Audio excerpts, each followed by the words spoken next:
जय श्री कृष्णा। सभी को, सभी भक्तों का स्वागत है कृष्णा डिवोशन चैनल पर।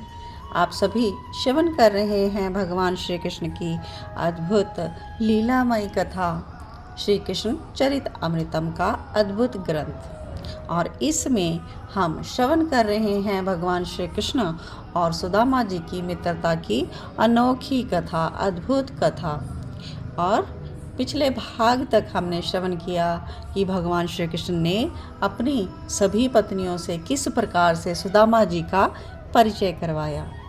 तो आज का भाग हम श्रवण करेंगे, भाग 313, और इसमें श्री कृष्ण सुदामा का अद्भुत सख्य रस का वर्णन हम श्रवण करेंगे और अपने मन को श्री कृष्ण और उनकी लीलामयी कथाओं में रमाएंगे। सुदामा जी का जब श्री कृष्ण की पत्नियों से परिचय हो गया तो उसके बाद श्री कृष्ण ने सुदामा का हाथ पकड़ा और बड़े प्रेम से उठाया। सुदामा, चलो अब तुम भोजन कर लो। सुदामा ने कहा, पर अभी तो मैं स्नान करूँगा। अरे तुम तो वैसे ही पवित्र हो सुदामा, चलो भोजन ही पहले कर लो। देखो कृष्ण, मैं तुम्हारी सारी बात मान लूँगा, पर स्नान किए बिना मैं कुछ नहीं खाऊंगा, सुदामा ने स्पष्ट कह दिया। अच्छा, तो रानियों से कहा, चलो मेरे मित्र के लिए स्नान की व्यवस्था करो। रानियों ने हाथ जोड़ा, जो आज्ञानाथ। कृष्ण, तेरी तो बड़ी बात मानती हैं तेरी रानियां। वाह, 16,108 को नचा रखा है तूने, हिम्मत है, मानना पड़ेगा तुझे। श्री कृष्ण ने कहा, अब स्नान कर लो, भूख भी सता रही होगी ना। और ताली बजाई।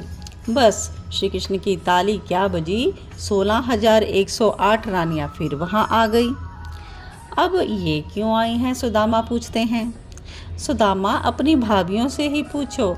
और श्री कृष्ण पीछे जाकर खड़े हो गए।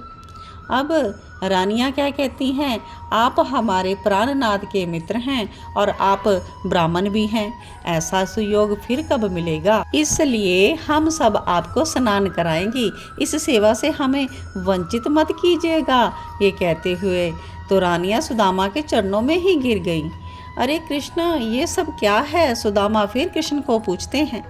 अरे रानियों, ये मेरे मित्र बड़े ही संकोची हैं, सेवा की आज्ञा ये नहीं देंगे, इसलिए आपको जो सेवा करनी है वो करो। अपनी रानियों को ये कहकर सुदामा की ओर श्री कृष्ण देखते हैं, हंसते हैं। अब सुदामा जी को बैठने के लिए कहा गया। सुंदर स्वर्ण का पाटा वहीं लगाया गया। श्री कृष्ण तो दूर खड़े हैं, लेकिन यहाँ सुदामा बहुत घबरा रहे हैं। 100 रानियां अब दूसरी ओर से आ गई, उनके हाथों में कुछ था। तो श्री कृष्ण ने अपनी रानियों को थोड़ा बुलाया पहले और सुदामा को सुनाने के लिए कहा, इसमें क्या है। तो रानियां कहती हैं, उबटन। सुदामा को सुनाते हुए श्री कृष्ण बोले, मित्र उबटन है। और अब तो सुदामा पाटा से उछलकर श्री कृष्ण के पास जाकर खड़े हो गए। ना कृष्ण ना, ये 100 रानियां मिलकर मुझे उबटन लगाएंगी। तब तो बेचारा सुदामा गया। देख तो सही, सुदामा की देह हड्डी का ढांचा है, इसमें क्या उबटन लगाना। श्री कृष्ण तो बहुत हंसे और कहता है, सुदामा हंस मत, अपनी रानियों को कह दे हम उबटन नहीं लगाते, बस जल से ही स्नान करते हैं। तो कृष्ण कहते हैं रानियों से, सुनो, उबटन रहने दो, तुम सबको सेवा करनी है ना, तो एक एक कलश में जल ले आओ और बड़े प्रेम से इनके ऊपर चढ़ा दो। अब फिर श्री कृष्ण हंसते हैं।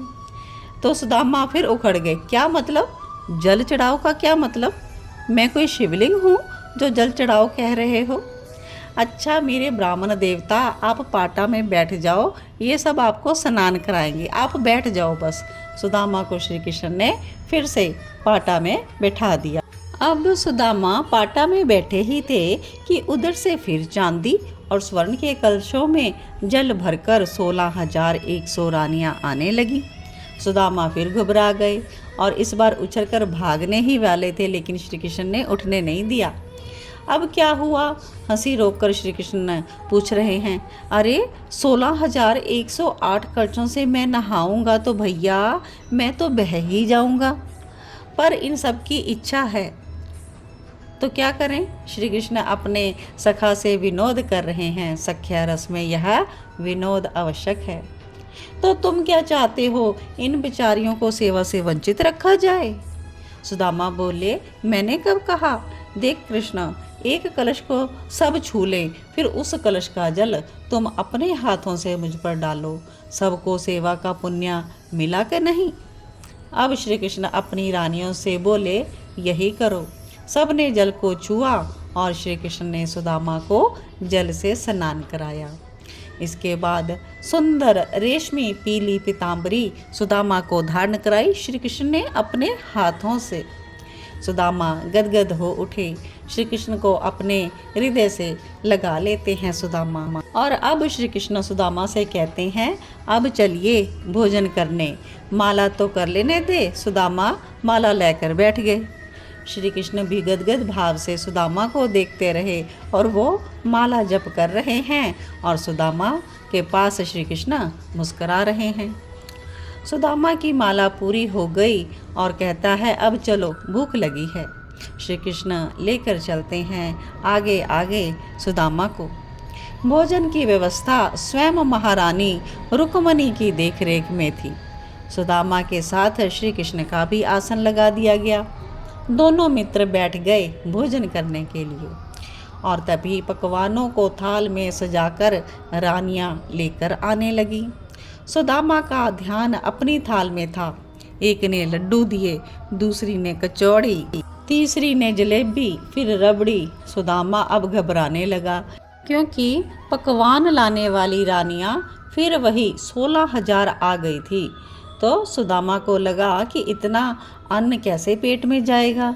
तो सुदामा ने श्री कृष्ण की रानियों को देखा तो बोले, ये क्या है कृष्ण?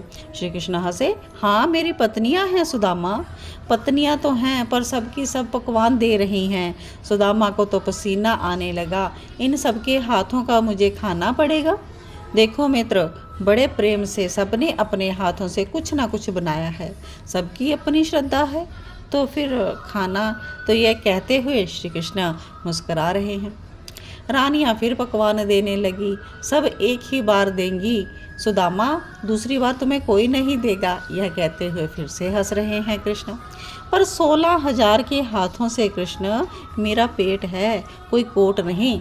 अब तो उलझ पड़े सुदामा श्री कृष्ण से और हंसते हुए सुदामा से श्री कृष्ण ने कहा, तुम्हें जितना खाना हो खा लो, हम लोग हैं ना, पर मैं जूठा नहीं देता किसी को।